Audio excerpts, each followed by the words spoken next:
ఈనాటి ఈ అభివృద్ధి కార్యక్రమాల ప్రారంభోత్సవానికి మరి ముఖ్య అతిథిగా ఇచ్చేసిన మన ప్రియతమ పార్లమెంట్ సభ్యులు శ్రీ లావు కృష్ణదేవరాయలు గారికి,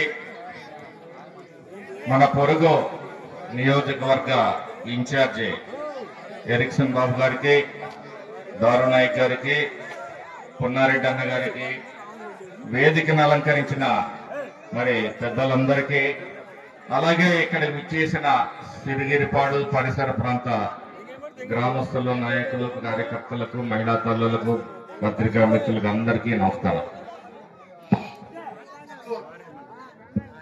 మనం ఎన్నికల ముందు ఒకే ఎజెండాతో పోరాడాం.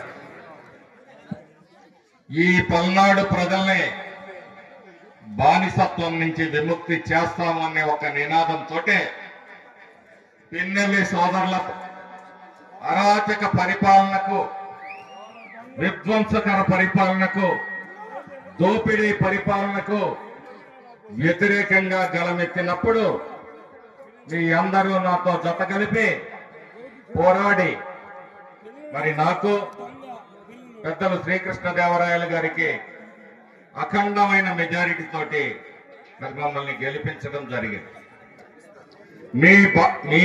మీరిచ్చిన గెలుపు మా మీద ఎంతో బాధ్యతను పెంచింది. మేమొక్కటే ఈ రోజు కూడా చెప్తున్నాం, మేము ఆలోచించేది సమాజంలో అన్ని కులాలు, అన్ని మతాలు, అన్ని వర్గాల వారికి కూడా మనం చేసే ప్రతి పనిలో ఫలితం, ప్రతిఫలం అందాలి. ఈ రోజు రోడ్డు విస్తరణ కార్యక్రమాల్లో పెద్దలు మరి శ్రీకృష్ణదేవరాయలు గారు 2 రోడ్లని ఇచ్చేశారు. ఒకటి మాచర్ల నుంచి మనకి ప్రకాశం జిల్లాకి ఎప్పుడు కూడా అనుబంధం ఉంటుంది. అలాంటి మరి మాచర్ల నుంచి గుంటూరుకి కనెక్టివిటీ రోడ్డు, మరి గతంలో ఆగిపోయిన 23 కిలోమీటర్లు మళ్లీ కూడా తీసుకొని వచ్చి ఈ రోజు ప్రారంభోత్సవ కార్యక్రమానికి వారు వచ్చి ఇచ్చేయడం జరిగింది. 120 కోట్ల రూపాయలు 4 ప్రధానమైన రోడ్లని, డబల్ రోడ్డు లోయపల్లి నుంచి కేపీ గూడెం వరకు. ఈ డబల్ రోడ్డు వస్తే మాకేం వస్తుంది అనుకోవచ్చు, మీ భూములకి విలువ వచ్చింది. ఈ రోజు హైవే పక్కన గతంలో ఉన్న ఎకరం రేట్ ఎంత, ఈ రోజు ఎకరం రేట్ ఎంత పెరిగిందో మీరందరూ ఆలోచించుకోవాలి. అభివృద్ధితో పాటు ప్రజల జీవితాల్లో కానీ ప్రజల్లో కూడా మరి మీ అందరికీ కూడా అభివృద్ధి జరుగుతూ ఉంటుంది. ఇక్కడికి పరిశ్రమలు రావాలన్నా, పెట్టుబడులు రావాలన్నా రోడ్డు, నీరు, భూమి ఇవన్నీ కూడా మరి పారిశ్రామికవేత్తలు ఆలోచిస్తారు. ఈరోజు మన ఎంపీ గారు ఇక్కడ భూములు ఉన్నాయి, నీళ్లు కూడా తీసుకురావాలి.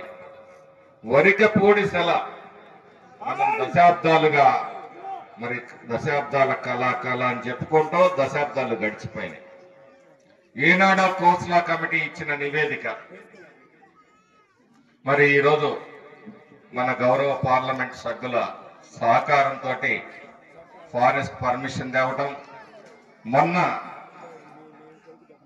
మన ముఖ్యమంత్రి గారు చంద్రబాబు నాయుడు గారు దానికి ఫారెస్ట్ కట్టాల్సిన 15 కోట్ల నిధులు విడుదల చేస్తామని మరి నర్సరావుపేట సభలో చెప్పటం, భవిష్యత్తులో ఇక్కడ వరికపూడిసెల ప్రాజెక్టు వస్తే ఈ ప్రాంతంలో ఉన్న తెలుగుదేశం పార్టీ వాళ్లే కాదు, వైసీపీ వాళ్ళు కావచ్చు, జనసేన వాళ్ళు కావచ్చు, సమాజంలో ఎస్సీ, ఎస్టీ, బీసీ, మైనారిటీ ఏ వర్గం వాళ్ళకైనా భూములు ఉన్నాయో వాళ్ళందరూ కూడా ఈ ప్రతిఫలాన్ని అనుభవిస్తారు. తెలుగుదేశం పార్టీ ఎప్పుడూ సామాజిక కోణంలోనే ఆలోచిస్తుంది. ఈరోజు ఒక బోరేసి 10 లక్షలు ఖర్చు పెట్టి నష్టపోయి ఇచ్చేశారు. అయితే ఒక ప్రధానమైన బాధ్యత వరికపూడిసెల ప్రాజెక్టు వచ్చిన తర్వాత మనందరి మీద ఉంటుంది. మనం దాన్ని మెయింటైన్ చేసుకోవడం మన బాధ్యత. ఇక్కడ రాజకీయాలని చూపి దాన్ని మనం చూసాం. జరివాగు లిఫ్ట్ ఇరిగేషన్ విధ్వంసం ఏ విధంగా మరి కాంగ్రెస్ వైసీపీ నాయకులు చేశారు. అటువంటిది లేకుండా మనందరం కూడా బాధ్యతతోటి ఆ పథకాన్ని మరి నడిపించుకున్నప్పుడే మన జీవితాల్లో వస్తాయని చెప్పి ఈ సందర్భంగా చెప్తాం. నేను ప్రాజెక్టు ప్రతి ఎకరాకి నీళ్లు పారకపోతే నేను రాజకీయ సన్యాసం చేస్తానన్నాడు. ఒకటికి 2 సార్లు అన్నాడు. ఇంకొకసారేమో శంకుస్థాపన చేయకపోతే నేను సన్యాసం. శంకుస్థాపన చేస్తే ఉంది, చేయకపోతే ఉంది. నేను పూర్తి చేస్తానన్నాడు, పూర్తి చేయాలి. మొన్న ఎన్నికల్లో ఇంకొక ముందు అడిగేసి ఈ ఎన్నికల్లో నేను గెలవకపోతే రాజకీయ సన్యాసం చేస్తానన్నాడు. చేశాడా? మాటలు ప్రజల్ని మోసం చేయటం, ప్రజల్ని దోచుకోవటం వాళ్ళ కుటుంబానికి వెన్నతో పెట్టిన విద్య. ఈరోజు ఒక శాసనసభ్యులు పున్నారెడ్డి గారు మీ ఊర్లోనే ఉన్నారు. మరి ఆయన 5 ఏళ్ళు ఎమ్మెల్యేగా చేశారు. మరి ఆయన ఎన్ని కొంపలు కూర్చాడో, ఎన్ని కొంపలు దోచాడో చెప్పండి. మరి ఏముంది ఆయన దగ్గర కోట్ల ఆస్తి? ఇది తెలుగుదేశం పార్టీ నీతి, నిజాయితీ, నిబద్ధత. నేను ఇదే సభాముఖంగా చెప్తా ఉన్నాను. మన ప్రాంతంలో వరికపూడిసెల ప్రాజెక్టు గాని పెద్దల సహకారంతో తీసుకురాకపోతే రాజకీయాల గురించి జీవితంలో మాట్లాడను. తీసుకొచ్చిన తర్వాతనే ఈ నియోజకవర్గంలో ప్రతి ఊర్లో పండగ చేయాలని చెప్పేసి, ఆ రోజు రావాలని చెప్పేసి కోరుకుంటూ మరి మన ప్రాంత అభివృద్ధి పట్ల,